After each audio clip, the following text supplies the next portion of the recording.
오늘은 성령 강림주의이기도 하지만 우리 한국교회가 6월 5일 세계 환경의 날을 기념해서 지켜온 39번째 환경주일이기도 합니다.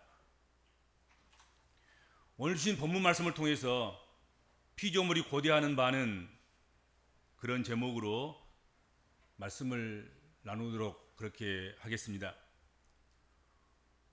우리가 사는 이 시대는 환경이 붕괴될 위험성이 여기저기서 제기되고 있습니다. 그래서 이 시대를 환경위기 시대, 환경 붕괴 시대 그렇게 이야기들 합니다. 환경 붕괴의 경고음은 점점 커져가고 있습니다. 저 멀리서 앰뷸런스가 그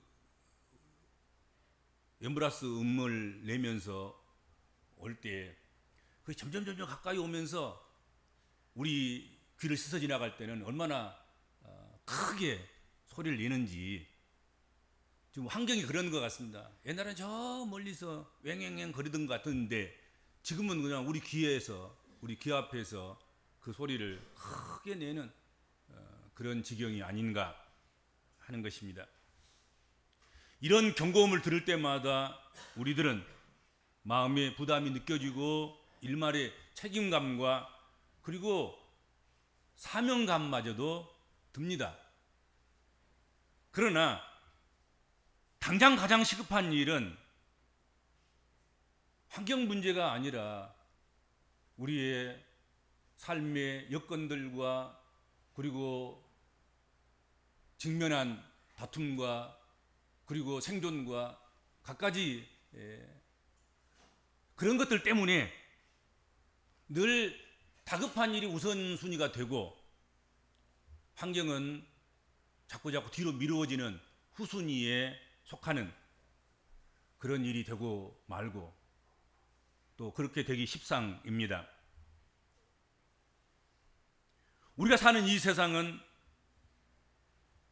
많은 과거에 찬란했던 문화나 문명의 붕괴의 흔적을 가지고 있습니다. 앙코르와트에 버려진 신전들, 정글에 감춰진 마야의 도시들,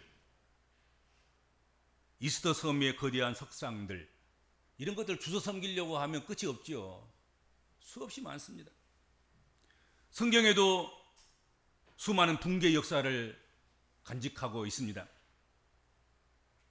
노아 홍수, 바벨탑 사건, 소돔과 고모라의 유황불 멸망 등등 이런 것들을 이야기한다면 또한 시간이 부족할 것입니다.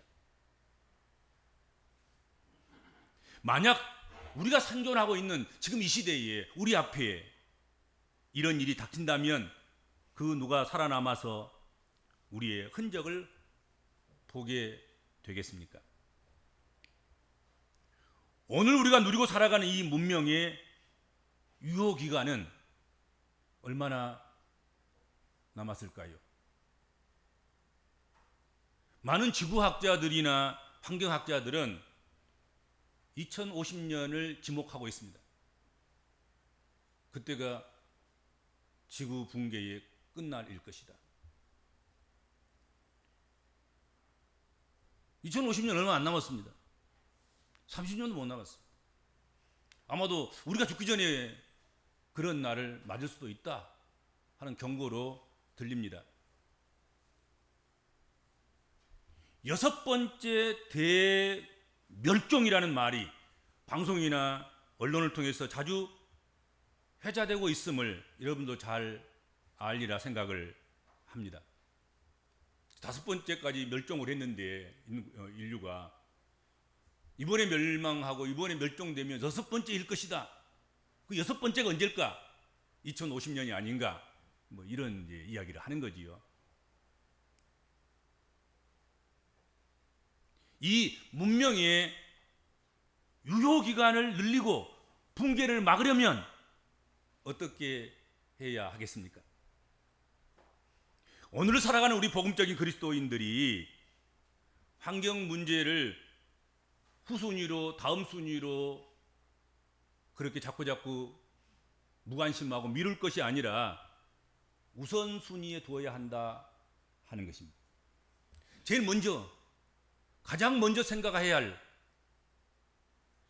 순번으로 환경을 생각해야만이 유효기간을 늘릴 수 있고 지구 붕괴를 우리 시대에 막을 수 있고, 그리고 다음 시대에 살아갈 후손들의 그런 안전지대를 마련해 줄 수 있다 하는 것입니다. 오늘 말씀을 통해서 환경 문제가 우리 한 사람 한 사람에게 우선순위가 되었으면 좋겠습니다. 후순위가 아니라 선순위, 우선순위가 되었으면 참 좋겠습니다. 하나님은 자비하십니다. 하나님은 은혜로우십니다. 하나님은 한량 없이 사랑이 많으셔서 몇 번이라도 70번을 7번이라도 더 용서하시는 용서의 하나님이십니다. 그런데 여러분, 자연은, 지구는, 환경은 자비롭지 않습니다. 은혜롭지 않습니다. 사랑이 많지 않습니다. 용서가 없습니다.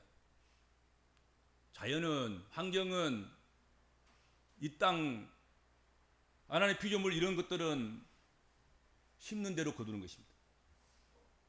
우리가 버린 대로 우리에게 돌아오는 것이고, 우리가 뿌린 대로 거두는 것이고, 우리가 학대하면 그들이 우리를 학대할 수밖에 없을 것입니다. 오늘 본문 말씀은 피조물의 탄식을 제기하고 있습니다. 피조물이 탄식한다. 탄식한다는 말이 무슨 말입니까? 신음한다는 뜻입니다. 열이 오르고 몸에 통증이 있어서 끙끙 앓는다는 뜻입니다. 땅과 하늘이 신음하고 있으며 산과 바다와 강, 그 안에 생존하는 모든 피조물들이 끙끙 앓고 있다 하는 것이죠. 찬란했던 많은 그런 문명들이 붕괴할 때마다 신음소리를 냈습니다. 끙끙 앓았습니다. 그러나 그 소리를 듣지 않았거나 듣지 못했거나 들었어도 외면했습니다. 그런데 놀라운 것은 바울 사도는 벌써 성서 시대에 피조물이 다 이제까지 함께 탄식하며 함께 고통을 겪고 있다고 자연을, 피조물을, 환경을 진단했다는 것입니다. 우리는 39년 전에 이대로면 안 되겠다 싶어서 환경나라를 정하고 환경주의를 정해서 39년째 지켜오는데, 바울 사도는 벌써 2000년 전에 피조물이 탄식하는 것을 들었다는 것이죠. 그 신음소리를 느꼈고 그 끙끙 앓고 있는 아름의 소리를 인지하고 깨달았다 하는 것입니다.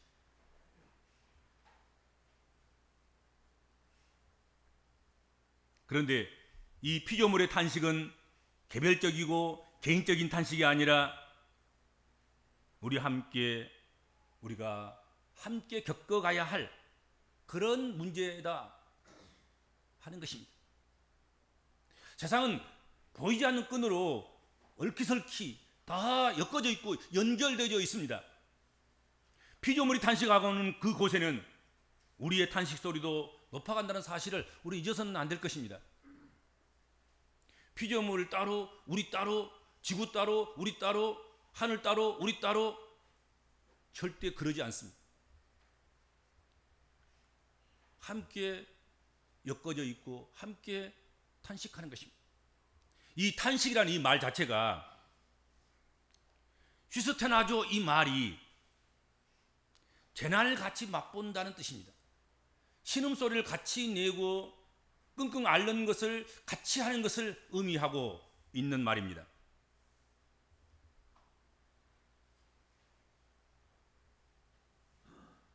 그러니까 이 말씀은 탄식의 현재를 살아가는 것이 나나 너뿐이 아니라 모두라는 것입니다.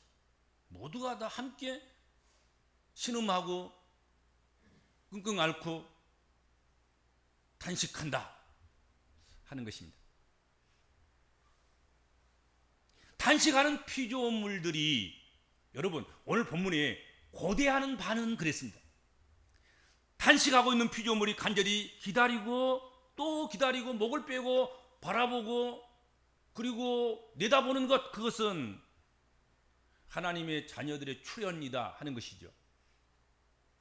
하나님 자녀들이 얼마나 많은데요. 여기도 교회 저기도 교회,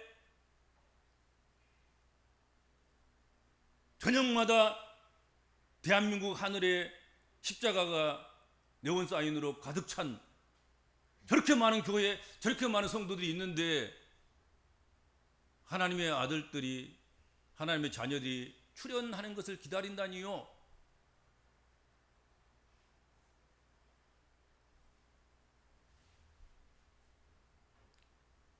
바울 시대나 우리 시대나 변함없이 중요한 것은 진정한 하나님의 자녀들의 출현인 것입니다. 제대로 된 구원을 받은 구원의 백성들인 것입니다. 제대로 된 교회, 주님이 내가 세우고자 했던 그 교회가 출현하는 것입니다. 여기서 이 고대란 말, 피조물이 고대하는 바는 그랬지 않습니까? 고대한단 말이 무슨 의미냐면 목을 쭉 빼고 발꿈치를 들고 잘 안 보이니까 잘 보이도록 이렇게 내다보는 것, 그것을 고대라고 합니다. 캄캄한 밤중에 새벽이 동토오는 그것을 참으로 기다리는 그 기다림이 고대인 것입니다.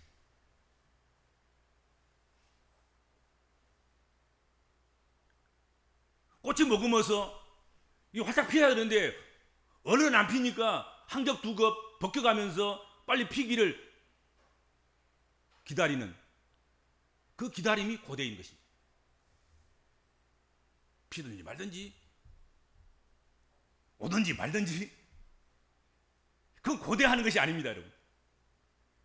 앞당기려고 애쓰는 것, 그게 고대하는 거예요.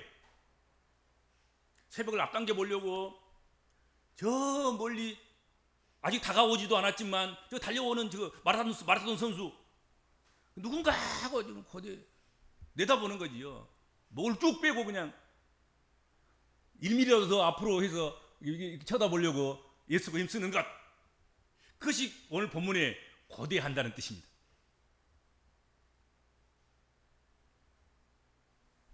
아포카라도키아, 목을 쭉 빼고 그것을 내밀어서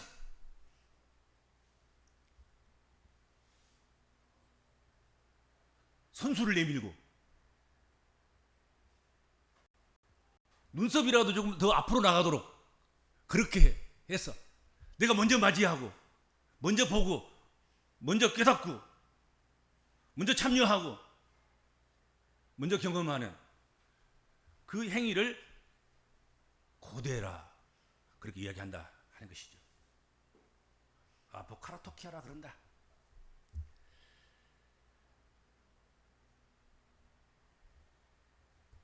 하나님의 자녀의 나타남. 어떤 자녀를 피조물이 그렇게 목을 쭉 빼고 지금 고대하고 있을까요?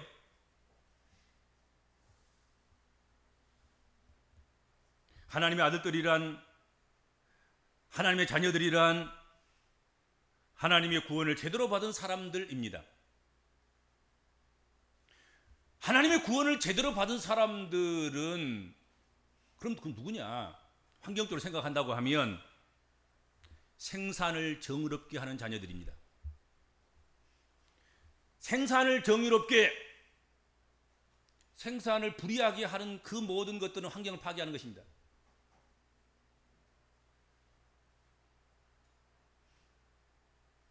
평당 뿌려야 할 씨앗보다 더 뿌리는 것, 욕심 많게, 그것은 생산을 불이하게 하는 것입니다. 평당 집어넣어서 키워야 할 짐승보다 더 많은 것을 집어넣어서 키울 때 그것이 불이한 생산이 되는 것입니다. 세워야 할 건물 평수보다 더 많은 것을 세울 때 그건 불이한 생산인 것입니다. 그렇게 하려고 하면 결국은 농약을 쳐야 되고 또 화학 비료를 해야 되고 또 그것을 방지하기 위해서 여러 가지 조치를 취해야 되고 그렇게 되는 것 아니겠습니까? 우리는 다 생산자입니다. 우리는 노동자이고 실력을 노동하든 또 육신의 노동을 하든 무슨 노동을 하든 간에 노동자가 아닌 자가 누가 있습니까? 대통령도 노동자인데 다 노동자지 뭐. 다 생산자인 것입니다. 정의로운 생산을 해야 되는 것입니다. 불의한 생산을 하면 안 됩니다. 하나님의 자녀들이 정의로운 생산을 해야 됩니다. 뭘 생산하든지, 건축을 하든지, 농사를 짓든지, 축산을 하든지, 뭘 하든지, 어떤 걸 하든지 생산을 정의롭게 해야 됩니다. 그리고 우리는 생산자임과 동시에 또한 소비자입니다. 그렇죠? 우리는 소비하는 사람들입니다. 우리가 다 생산할 수 없습니다. 내가 생산하는 것을 주고 다른 이가 생산하는 것을 바꾸어서 내가 소비해야 우리 생존이 가능합니다. 소비를 할 때 생각 있는 소비를 하는 자녀들이 진정한 하나님의 아들들이고 피조물이 고대하는 바 하나님의 자녀들이다 하는 것이죠. 소비를 할 때 한 번 더 생각하셔야 됩니다. 이것이 탐욕으로 소비하는 것인가 아니면 정말 생존을 위한 이것 아니면 안 되니까 이것이 아니면 생존이 안 되니까 생존할 만큼만 우리가 소비하는 그런 사람들인가 늘 생각해야 될 것입니다. 옷을 입어도 그렇고 뭘 먹고 마셔도 그렇고 그렇지 않겠습니까? 뭘 소비하든지 생각 있는 소비를 해야 됩니다. 생존의 소비를 해야 됩니다. 쾌락을 위한 것이 아니라 넘쳐서 그렇게 무차별하게 그렇게 소비하는 것이 아니라 꼭 생존에 필요한 그것만을 생존에 사용하겠다고 다짐하고 그렇게 소비해 나가는 그런 소비자, 그가 건강한 소비자이고 그가 현명한 소비자이고 그가 정의로운 소비자이고 그가 하나님이 구원하신 참으로 구원받은 하나님 백성들이다 하는 것입니다. 그런 구원받은 하나님의 자녀들이 나타나기를 피조물들이 목을 쭉 빼고 지금 기다리고 있다는 거지요. 찾는다는 거지요. 발견하고 싶어서 애쓰고 힘쓰고 있다 하는 것이죠.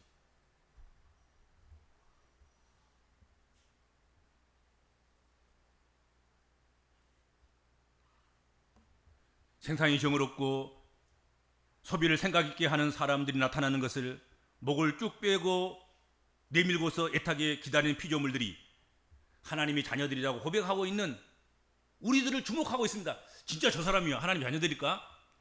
진짜 저 사람들이 우리가 목을 쭉 빼고 지금 내밀고 기다리고 있는 그런 나타날 하나님의 자녀들일까? 하고 주목하고 지금 바라보고 있다 하는 것이죠.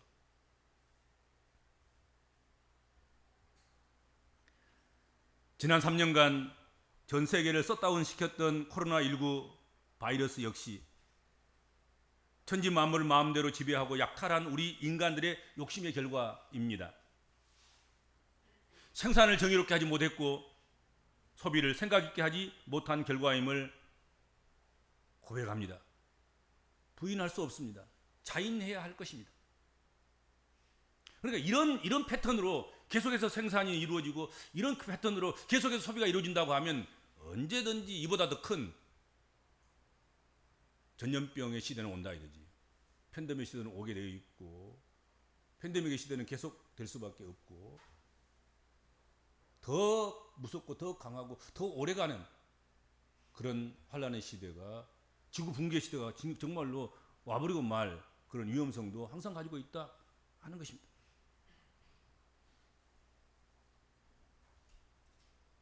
우리는 결국 나 자신이 피조물이 고대하는 바로 그 하나님의 자녀가 될 것이냐 하는 물음 앞에 직면하고 서야 합니다.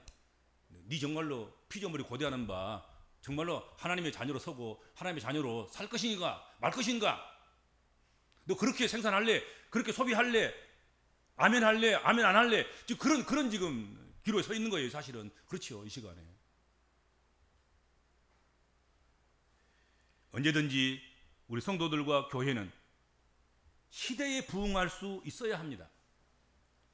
이 시대의 심각한 문제는 다른 것들도 참 많지만 그 중에서도 환경입니다.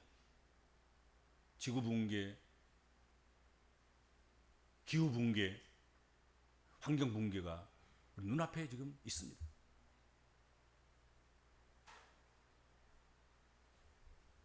종종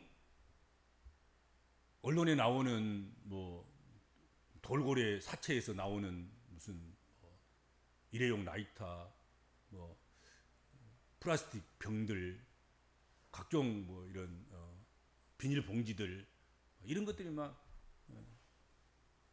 죽은 고기 속에서 또는 죽은 거대한 그 뭐 새 배 속에서 그런 것들이 나오는 것 아니겠습니까?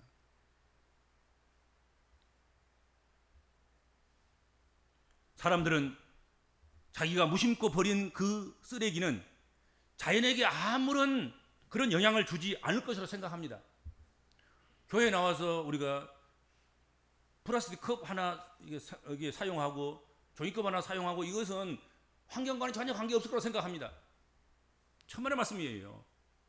우리가 그렇게 버린 종이컵 하나가 지금 그 뱃속에 좀 들어있을지 모르겠고 우리가 사용한 비닐봉지 하나가 새의 뱃속에 들어가서 지금 배를 썩게 하고 배를 곪게 해가지고 새를 땅에 떨어뜨리게 하는 죽음에 이르게 하는 그런 것일 수도 있다 하는 것입니다.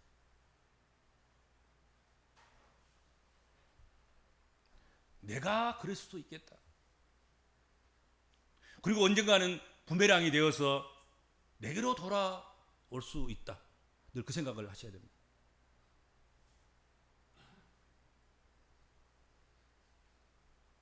저는 늘 환경적 교회, 그린처치 늘 그것을 주장해왔고 주창해왔고 또 그러기를 바라고 어쩌더라도 나무 한 그루라도 더 심고 풀 한 포기라도 더 심는 그런 교회를 만들고 또 우리 성도들 가정에 화분 하나 더 갖다 놓는 그런 삶을 살아가기를 소망합니다. 근데 도시가 만만치 않더라고요. 이게 보니까 나무를 키우니까 너무 커도 문제고 그걸 관리하기도 그렇지 만만치 않아요. 보니까 나무 가지 하나 잘라도 버릴 데가 없는 거예요. 이게